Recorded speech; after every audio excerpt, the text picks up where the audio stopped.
So like I said, I spoke to Dr. Pepper earlier today. Here's what he had to say about the way Dr. Martin Luther King was actually killed. Wow. He wasn't killed from the bullet that hit him on the balcony. He was taken to the St. Joseph's Hospital, and he was killed in the emergency room of St. Joseph's Hospital by the chief of neurosurgery, Dr. Breen Bland, who came in when they were all working on him in the emergency room, and he said, "Get out of here, let that die." And as they moved out of the room, the last one out was a surgical nurse, Lula Mae Shelby. And when she heard them gathering up spit in their lungs to spit on Martin's body lying on a bed there, then she saw Dr. Bland take the catheters out of Martin's body and take the pillow from under his head and put it over his face and suffocate him.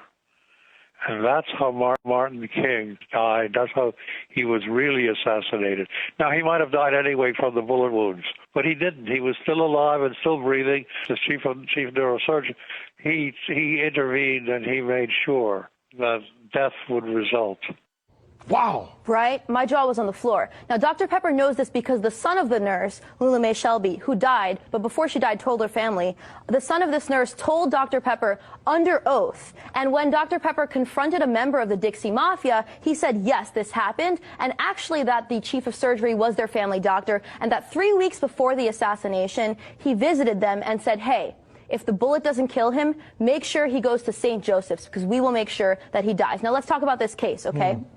This was the civil suit in 1999 where Pepper represented the King family, and that really made the family feel like they had closure, and like I said, it was the only trial ever held.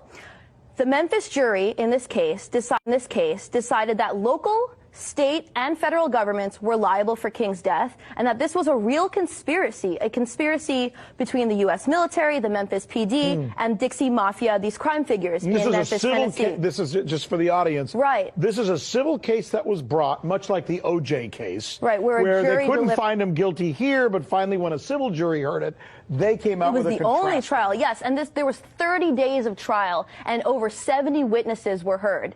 And Dr. Pepper told me earlier today that it took the jury less than an hour to decide after these 30 days that this was a true conspiracy. Correct. Where others may have been involved. Correct. Other than the person who was accused. And that James Earl Ray was the fall man, and that he was unwittingly, unknowingly part of this conspiracy. And the real shooter, I gotta say this even though we can't get to the whole story, was Frank Strouser. He was a Memphis police officer, the best shot in the Memphis PD, and he was the one who actually fired the fatal shot.